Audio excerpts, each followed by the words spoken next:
Un super derby qui s'est déroulé au stade Geoffroy Guichard. Yves Kupfermink assistait pour nous à Saint-Étienne-le-Puy, le match au sommet du groupe.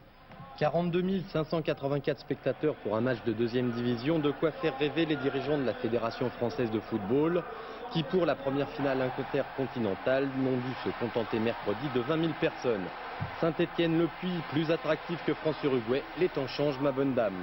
Le Puy, c'est la grosse surprise de ce début de saison. Premier avec 3 points d'avance sur Saint-Étienne, les joueurs de Hugo Bargas sont venus à Geoffroy Guichard pour prouver qu'ils n'avaient rien de leader d'opérette. Et dès la 6e minute, ce sont eux les premiers dangereux sur une action entre Jean-Yves Bonin et Jean-Luc Lemonnier, ponctuée d'un tir au-dessus du petit ailier droit du Puy. Pour Saint-Étienne, ce devait être le match du rachat après une défaite à Chaumont et un début de saison relativement moyen, du moins quant à la qualité du jeu pratiqué. Les Verts, au fil des minutes, vont prendre le contrôle des opérations sous l'impulsion de Roger Mila, qui passe à Olésiac, mais le tir arrive dans les bras de Thomas. Les Verts dominent, mais ils devront attendre 24 minutes pour ouvrir la marque, avec au départ le petit Jean-François Daniel. Toujours Thierry Olésiac, qui est souvent monté. Un centre, Roger Mila tente un retourné, mais le ballon ne sort pas, il parvient à Makita qui marque. 1-0 donc pour l'AS Saint-Étienne, le premier but de François Makita dans l'équipe Fagnon de l'AS Saint-Étienne.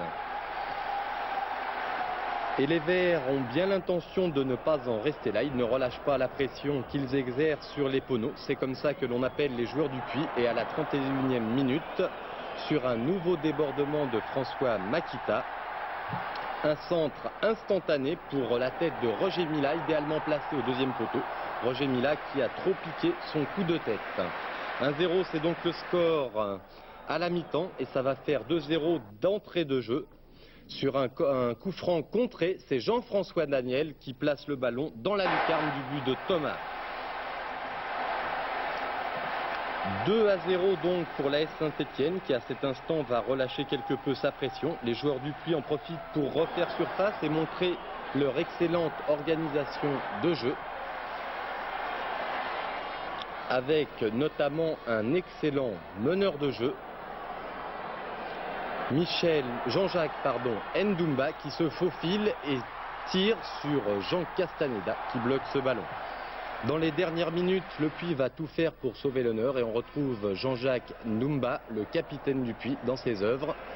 Une petite passe en retrait pour le numéro 12, Lachassagne, qui est une nouvelle fois, Jean Castaneda est à la parade. Sur la même action, le ballon va repartir très vite sur le côté droit pour Clavelou qui trouve Jean-Luc Ribard en pointe. Jean-Luc Ribard qui est tout seul, qui s'avance. Il peut tenter sa chance, mais non, il va servir Mila qui tire à côté.